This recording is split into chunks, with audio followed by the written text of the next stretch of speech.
Baik, selanjutnya itu ada studi kasus mengenai ransomware, terjadi di mana saja, yaitu serangan cyber di Asia Pasifik. Jadi, ransomware itu merupakan sebuah jenis perangkat lunak berbahaya yang dirancang untuk menginskripsi data di komputer atau jaringan dan kemudian meminta tebusan agar data tersebut itu bisa dipulihkan.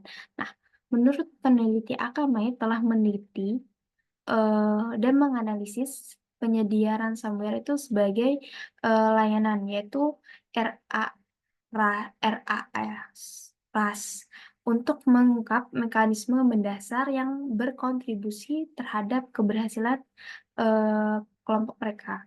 Nah, kemudian kelompok Kontiras ini dilaporkan meraup sebesar $180 juta pada tahun 2021 dari pembayaran tebusan. Nah, namun pada bulan Mei 2022 itu muncul berita bahwa kelompok tersebut telah bubar dan bergabung dengan kelompok ransomware yang lebih kecil. Mungkin ini untuk menghindari penegakan hukum. Ancaman ini tuh tidak hanya menargetkan individu, tetapi juga organisasi besar seperti rumah sakit, kemudian institusi pendidikan, dan bahkan infrastruktur kritis. Nah, berikut ini terdapat beberapa kasus perusahaan yang mengalami kejahatan cyber ransomware. Nah, studi kasus yang pertama yaitu tentang JBS. Nah, JBS sendiri merupakan perusahaan pengolahan daging terbesar di dunia.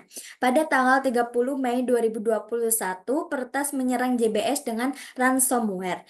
Tim IT-nya segera mematikan berbagai sistem untuk memperlambat kemajuan serangan dan menghentikan operasi di sebagian besar pabriknya di Australia serta Amerika Utara. Nah, serangan tersebut memberikan tekanan pada pasokan daging dan unggas pada saat rantai pasokan makanan sedang tertekan akibat pandemi COVID-19. Nah, meskipun JBS memelihara cadangan sekunder untuk semua datanya dan dapat memulai kembali operasi menggunakan sistem cadangan tersebut, namun JBS memutuskan untuk membayar uang tebusan sebesar 11 juta US dollar untuk menghindari risiko lebih lanjut.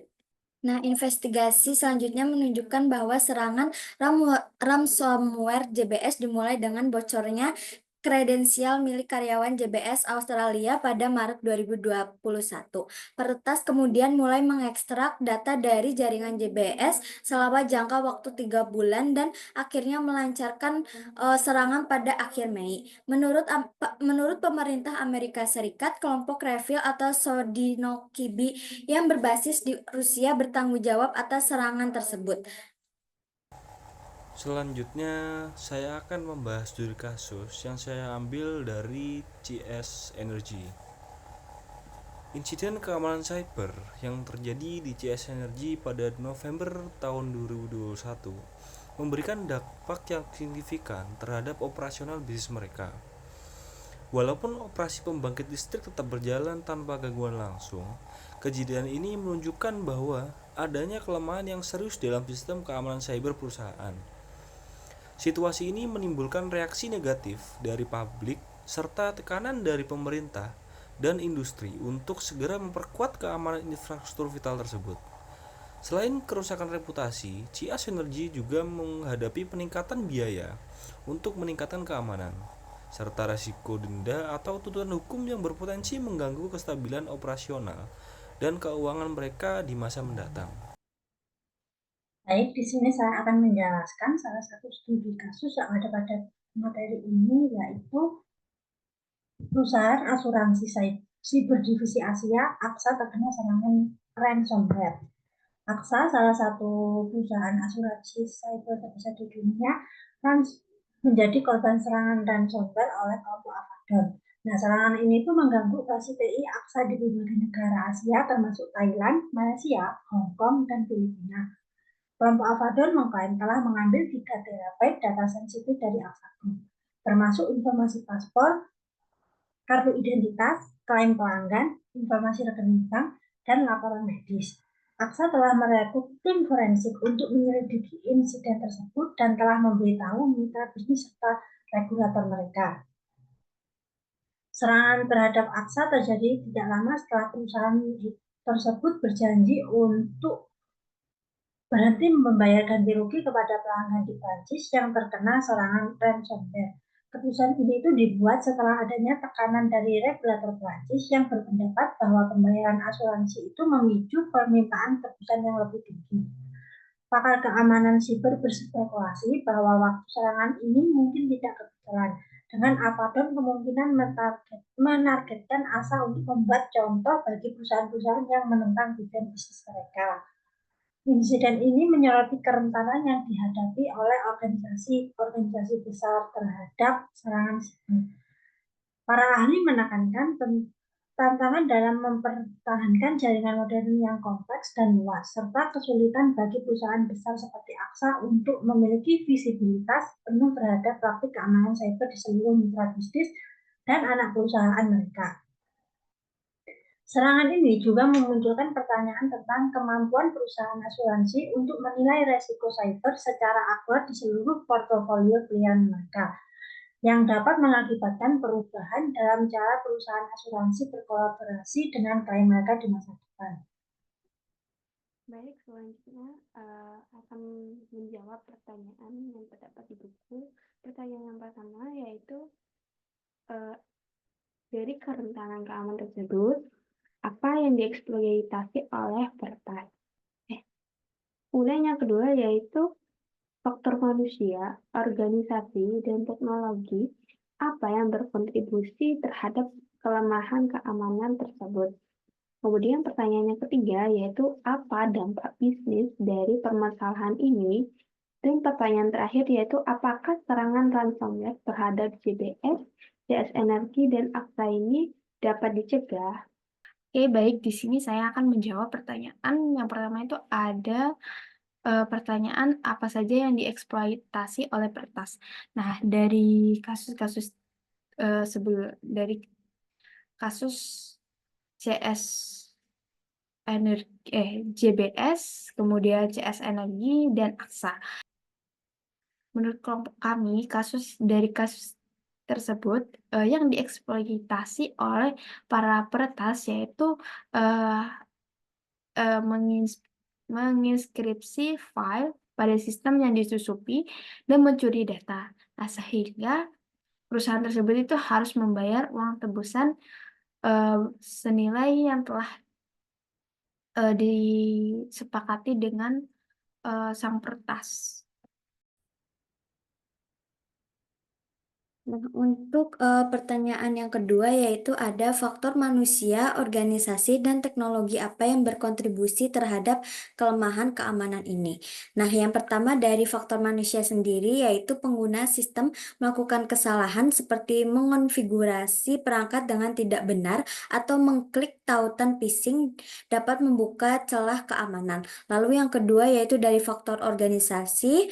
Organisasi tidak memiliki atau tidak menegakkan kebijakan keamanan yang kuat seperti manajemen identitas dan akses yang memadai, meningkatkan risiko kebocoran data dan serangan. Dan yang terakhir yaitu dari faktor teknologi, seperti sistem atau aplikasi dengan bug atau kerentanan yang tidak diperbarui dapat dieksploitasi oleh penyerang. Baik, selanjutnya saya akan menjawab pertanyaan mengenai apa dampak bisnis dari permasalahan ini.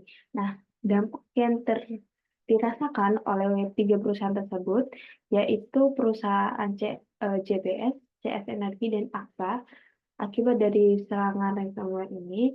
Hal ini tuh berdampak pada yang pertama itu ada gangguan operasional. Nah, pada perusahaan JBS sendiri ini terdapat beberapa fasilitas harus berhenti sementara yang mengakibatkan penundaan dalam pengiriman produk daging. Kemudian pada perusahaan CS Energi ini menimbulkan walaupun hal ini tuh tidak mempengaruhi terhadap pasokan listrik langsung kepada pelanggan, tetapi serangan ini menimbulkan risiko potensi terhadap infrastruktur yang kritis. Hal tersebut dari dampak yang dirasakan itu adalah kerugian finansial.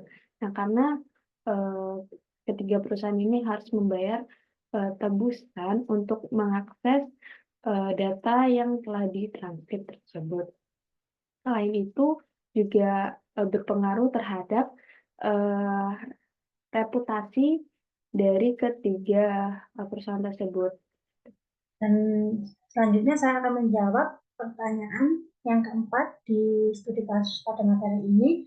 Apakah serangan ransomware terhadap JBS, JS Energy, dan AXA bisa dicegah? Berdasarkan pada studi kasus yang kami analisis, kemungkinan besar serangan ransomware itu terhadap JBS, JS Energy, dan AXA sebenarnya itu bisa dicegah jika perusahaan-perusahaan tersebut menerapkan praktik keamanan siber yang lebih ketat. Nah, untuk yang pertama, saya akan membahas mengenai JBS. Serangan terhadap JBS dimulai dengan kebocoran kredensial karyawan JBS Australia yang terjadi pada Maret 2021 silam. Hal ini menunjukkan bahwa beberapa kelemahan keamanan yang bisa diatasi. Yang pertama itu adalah manajemen kredensial yang lebih baik. Di JBS ini bisa menerapkan sistem autentikasi multifaktor atau MFA untuk mengurangi resiko jika kredensial bocor. Kemudian yang kedua itu adalah deteksi ancaman yang lebih baik. Penyerang berhasil mengekstrak data dari jaringan JBS selama 3 bulan sebelum melancarkan serangan. Sistem deteksi intrusi yang lebih canggih mungkin bisa mendeteksi aktivitas mencurigakan ini lebih awal. Kemudian yang ketiga itu adalah segmentasi jaringan. Memisahkan jaringan kritis dari jaringan umum bisa membatasi penyebaran malware. Kemudian yang bisa dicegah yaitu pelatihan keamanan cyber. Edukasi karyawan tentang risiko keamanan dan cara melindungi kredensial mereka bisa membantu mencegah kebocoran awal. Perusahaan studi kasus yang kedua yaitu adalah JS Energy. Kasus JS Energy menunjukkan kelemahan dalam arsitektur jaringan mereka. Segregasi jaringan. Nah, kritik yang disebutkan dalam dokumen mengindikasikan bahwa jaringan operasional seharusnya itu sudah dipisahkan dari sistem korporat sebagai praktik terbaik. Ini bisa mencegah penyebaran malware ke sistem-sistem kritis lainnya. Kemudian keamanan jaringan korporat. Memperkuat keamanan jaringan korporat dengan firewall yang lebih canggih. Pemantauan